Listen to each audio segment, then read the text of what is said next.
大家好，我是叶阳天，很久没有跟大家分享与狗狗有关的干货了。今天抽空说说养狗方面的有关小知识，如果觉得对你有帮助，记得赶紧收藏起来吧，免得需要的时候找不到这个视频了哦。现在正处于冬天寒冷期，这段时间我收到的最多的评论和私信和留言都是问冬天怎么预防狗狗感冒，万一狗狗感冒了又该怎么办？其实吧，以我养狗的经验来看，预防狗狗感冒最主要的预防措施无非也就2个。第一个就是务必要做好防寒保暖，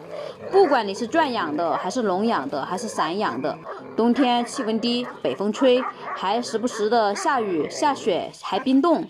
虽然狗狗长着很厚的一层毛，但是也怕冷，所以狗舍遮风挡雨和铺垫干净温暖的东西必不可少，不管是稻草还是废旧的衣服，你给它们的窝里铺上厚厚的一层，总比狗直接睡在地面上暖和吧。晚上一定不能让那个贼风吹进狗窝里面哦，尽量不让狗狗淋雨。那第2个措施就是冬天尽量让狗狗吃饱吃好。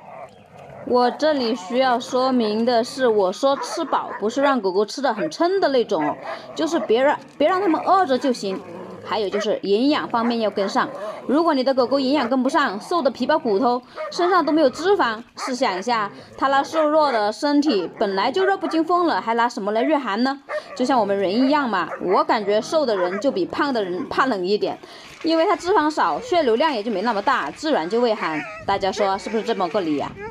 说了预防措施，那就该说说万一感冒了又该怎么办了。如果狗狗一不小心因为受到寒冷侵袭，或者遇到天气突变，又或者是冷热天气剧烈变化，又或者是因为狗舍里面阴冷潮湿，还有就是淋雨风吹引发感冒以后就必须马上采取措施了。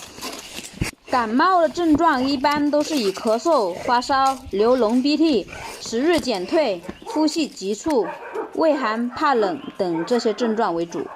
我一般都会先解热镇痛，可以用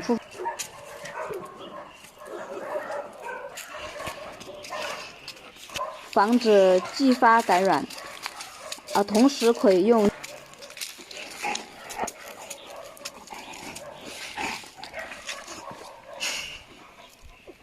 防止引发肺部感染，基本上几天就能够痊愈。欢欢刚来的时候也感冒了，买来之前我这里温度是20-30多度，买回来之后2-3天气温骤降20多度，一下子从夏天直接到了冬天。由于应激反应和气温不适感冒了，也就是那几天黑虎，也就是这2只卡斯罗也感冒了。气温降得太厉害，加上那卡斯罗的毛又浅，又是隆鼻涕又是咳嗽的，用对药之后才4天基本上就恢复正常了。好了，今天就跟大家分享这么多了，记得给我点点关注，点点赞吧，你们的支持就是我前进的动力哦，拜拜。